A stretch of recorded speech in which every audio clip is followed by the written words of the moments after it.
अस्सलाम वालेकुम।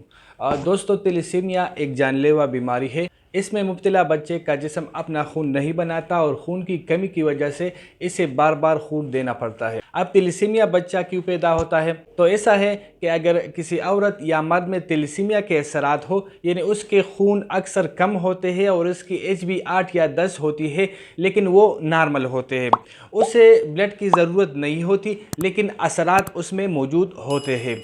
तो जब ऐसे मर्द या औरत दोनों आपस में शादी कर लेते हैं तो फिर उसके औलाद में ऐसे तिलिसीमिया के बच्चे पैदा हो सकते हैं, और ये ऑटोसोमल रिसेसिव कंडीशन है। ऐसे माँ बाप को कैरियर कहते हैं, यानी इसमें 25% चांसेस है कि इसकी औलाद में तिलिसीमिया होगा और 25% चांसेस है कि नॉर्मल होगा और 50% चांसेस है कि वो कैरियर होगा अपनी माँ बाप की तरह। ठीक है। अब अगर ऐसा बच्चा पैदा हो जाए जिसमें तिलिसीमिया हो तो वो 6-8 महीनों तक तो ठीक होता है, क्योंकि इसमें माँ का खून आ चुका होता है। ठीक है। फिर इसके बाद बच्चा आहिस्ता आहिस्ता पीला पड़ना शुरू हो जाता है, उसका खून कम होना शुरू हो जाता है। फिर साल 1.5 साल के बाद उसे खून देना शुरू हो जाता है और वक्त के साथ साथ इसको खून देने की ज़रूरत भी बढ़ जाती है। बार बार खून देने से ऐसे बच्चे का पेट बड़ा हो जाता है और बाहर निकल आता है।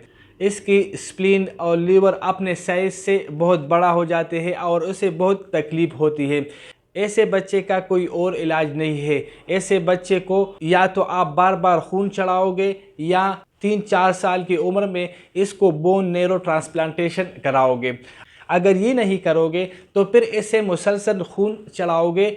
इसके अलावा इसके मुख्तलिफ मेडिसन है, वो इसे देना पड़ेगा। ठीक है। लेकिन जो भी इलाज करोगे वो वक्ती तौर के लिए होगा। ऐसे बच्चों की ज़िंदगी 15, 16 या 18 साल तक होती है, फिर उसकी ज़िंदगी ज़ाया हो जाती है।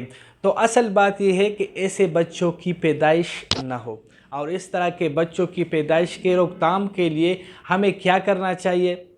अब जिस ख़ानदान में तिलिसीमिया हो तो फिर उस ख़ानदान के अफराद को आपस में शादी नहीं करनी चाहिए, और अगर करनी है तो शादी से पहले मर्द और औरत दोनों को ये 2 सिंपल टेस्ट करवाने चाहिए। एक है स्पेशल स्मेयर और दूसरा है HB इलेक्ट्रोपोरेसिस। अगर इन दोनों में हाइपोक्रोमिक माइक्रोसिटिक एनीमिया हो, मतलब इसकी HB कम हो, और अगर HB इलेक्ट्रोपोरेसिस में HbA2 3.4 से ज़्यादा हो तो मतलब ये दोनों कैरियर है।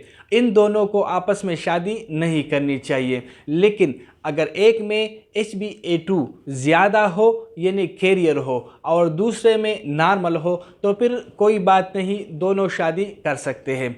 इसके अलावा अगर ये ख़ानदान वाले किसी दूसरे ख़ानदान के फ़र्द से शादी करना चाहते हैं तो फिर भी ये टेस्ट स्पेशल स्मेयर और HB इलेक्ट्रोफोरेसिस करनी चाहिए, क्योंकि दूसरे ख़ानदान में भी ये मुमकिन है कि कैरियर मौजूद हो। और अगर ऐसा नहीं करते, मतलब ये टेस्ट नहीं करते, तो फिर इस तरह के तिलिसीमिया बच्चे पैदा होंगे, जो माँ बाप और सारे ख़ानदान के लिए एक बहुत बड़ी टेंशन होगी, और ख़ुद वो बच्चा कितनी तकलीफ़ से गुज़रेगा। हाँ, एक ज़रूरी बात, अगर ऐसे कैरियर के दरमियान शादी हो गई और माँ प्रेग्नेंट हो गई तो फिर 3 महीने के अंदर उस बच्चे की एक टेस्ट हो सकती है, कार्डियोनिक वेरियस सैंपलिंग, जिसमें यूट्रस के अंदर बच्चे से सैंपल लिया जाता है। अगर इस टेस्ट में पता चला कि बच्चा तिलिसीमिया है तो फिर उसकी इबार्शन करनी चाहिए, यानी बच्चे को ज़ाया करना चाहिए। ठीक है। तो दोस्तों, ये मालूमात आगे भी शेयर करें ताकि हर कोई इससे आगाह हो जाए। तो अपना ख्याल रखिए। अल्लाह हाफ़िज़।